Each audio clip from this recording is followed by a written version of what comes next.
ese nawe uremeza ko amafaranga n'ubukire byaba bihagije kugira ngo umuryango cyangwa se urugo rukomere? Nyamara kandi bishobora kuba bihari byose, ariko ugasanga hari ikintu cy'ingenzi kibura kugira ngo urugo rurusheho gukomera cyane. Iyi ni inkuru yacu. Uyu ni umugabo w'umukire wari ufite ibintu byose umuntu yakwifuza muri iyi si. Yari afite inzu nziza, mbese nta nubwo ari inzu gusa, yari afite imodoka cyangwa se amamodoka zihenze, akazi kamwinjiza amafaranga menshi cyane, ndetse ariko kubera akazi kenshi akaba atarabonaga umwanya wo kuba yabasha kuganira cyangwa se kwita ku mugore we ngo bagire ibyo baganira.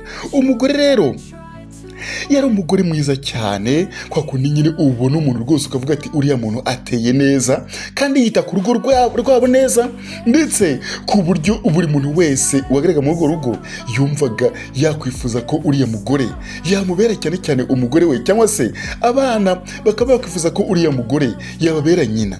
Nyamara igisekeje abantu benshi batazi ni uko uyu mugore ngo burya yari yenda kuzicwa n'irungu, kubera ko nta muntu yabonaga n'umwe wo kumuganiriza, cyane cyane mu gihe umugabo we yabaga yagiye mu kazi. Reka rongwe ikaze turatangira aka gafilime kacu. Reka nkubwire ngo ubundi iyi nkuru yatangiye gute. Iyi nkuru yatangiye aho mu rugo rw'uyu mugore yari afite umusore wakoraga akazi k'izamu, akaba yarambaraga imyenda ishaje cyane, mbese kubera nyine kwa kundi ubona ubuzima bwaracanze umuntu, akaba mbese nta kintu muri rusange wavuga ngo uriya muntu hari ikintu afite cyangwa se yazigezaho.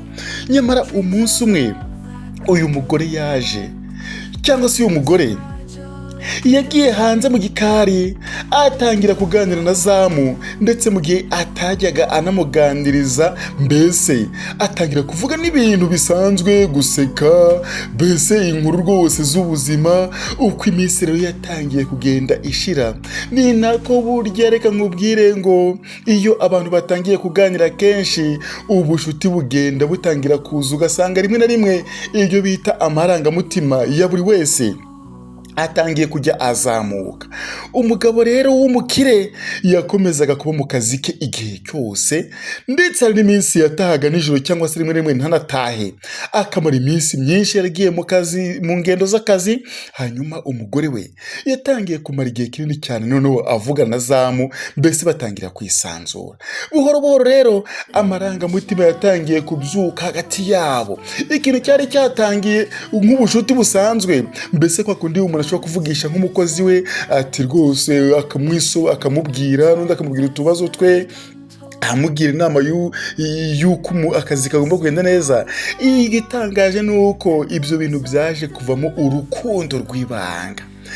Ese ibi bintu kugira ngo bibe urukundo rw'ibanga byaje guhinduka gute? Ibi byose rero ni umunsi umwe ibintu byaje guhinduka. Burya ngo akantu gato cyane cyangwa se umunsi umwe ushobora guhindura ibintu byose.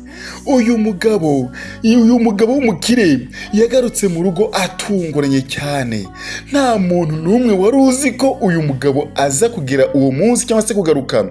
Igisekeje gusa, ibyo yasanze mu cyumba, cyangwa se yinjiye bucece kwa kundi nyine umuntu ashobora kuza agasuhuza cyangwa se ntagire umuntu umwikiriza, hanyuma agatekereza ngo reka nkore surprise, cyane cyane ko wenda ndatekereza kuri aya masaha y'amanywa yari isaha ya 8. Iya masaha ya 8 kenshi usanga abantu baba mu rugo cyangwa se babera mu rugo bashobora kuba biryamiye biruhukiye.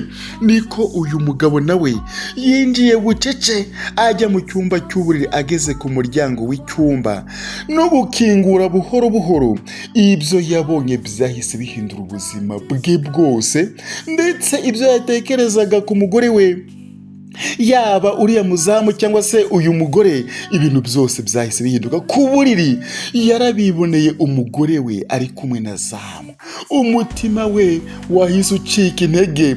Ntibyashobokaga ko yemera ko ibyo abonesheje n'amaso ye kwari ukuri. Ibi ngibi umugabo yahise agira icyo bita uburakari n'agahinda gakabije cyane. Umugabo yahise nta kindi kintu yakoze, yahise asohoka mu cyumba agenda afite agahinda kenshi n'uburakari bukomeye.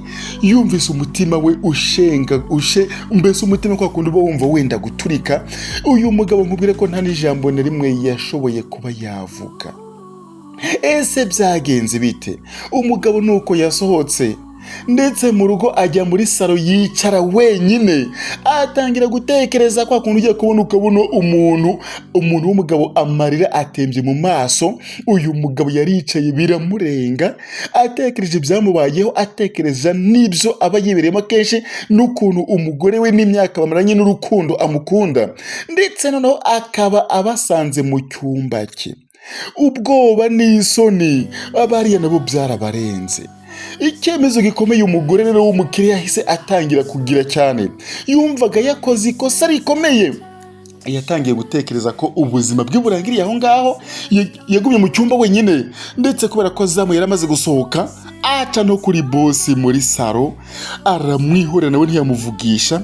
Uyu mugore nta kindi cyakurikiyeho, yahise afata icyemezo cyo kwiyahura. Ariko nyamara umuzamu kubera ko yari yibagiwe akantu mu cyumba, ubundi yari yasize agapira, kubera ko yari yambaye ishati n'umupira, niko kugaruka asanga umugore yatangiye gufata ibyo kwimanikaho ngo yiyahure. Uyu mugore cyakora uyu mugabo nanone zamu yamubereye umwana mwiza, ndetse mu minota 10 gusa yonyine yamaze amuganiriza, amwereka ko ubuzima bugomba gukomeza, ndetse buhoro buhoro amwereka ko ibintu byose bishobora no guhinduka. Nyamara kandi uyu mugore ntabwo yabashije kwiyahura kubera zamu.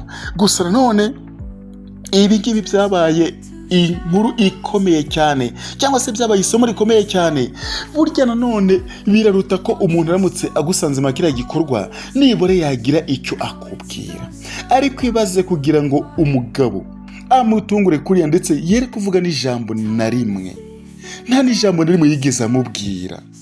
Gusa ariko biratwereka ko tugera ku musozi w'inkuru yacu, birigisha abantu benshi ko burya mu muryango amafaranga cyangwa se imitungo burya ngo ntabwo ari byose. Burya ikintu cya mbere ngo n'urukundo, itumanaho cyangwa se kuvugana, mbese abantu bakabasha kuganira, nibyo bituma umuryango ukomera cyane. Nibyo byabuze rero, nibura iyo biza kuba bihari umugabo abasha gufata umwanya iminota 5 gusa, cyangwa se nubwo yataha nijoro. Erega ushobora gutaha nijoro ukaba wagira no mu rugo ukaganiriza umugore, ariko ibaze niba utashye buri joro, uko utashye ugahita wisinzirira ngo urananiwe bitewe n'akazi. Ese mugani ko ari byo abagore benshi bajye bashinja abagabo. Uyu mugabo yatekerezaga ko uyu mugore ari ivaze cyangwa se ari indabo zaje kumera muri uru rugo cyangwa se ahangaha.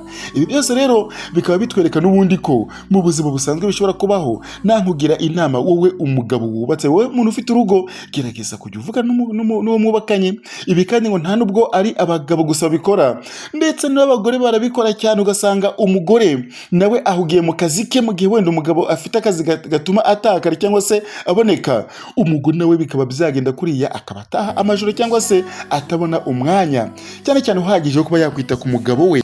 Nakubwira ngo ureba kano gafilme kacu ku Nganzo TV, wareba nawe ukareba niba hari bikureba, ndetse ukaba wabasha kubikosora. Nakubwira ngo komeza ugubwe neza, n'ubundi nk'ibisanzwe ni ku Nganzo TV. Reba neza ko wakanze kuri buto ya subscribe, like, share na comment, byose ni ingenzi kugira ngo udufilme twacu cyangwa se inkuru nk'izi ngizi zishobora kuba zatuma umuryango cyangwa se urugo rukomera, zose neza zigucika. Nakubwira ngo ciao ciao.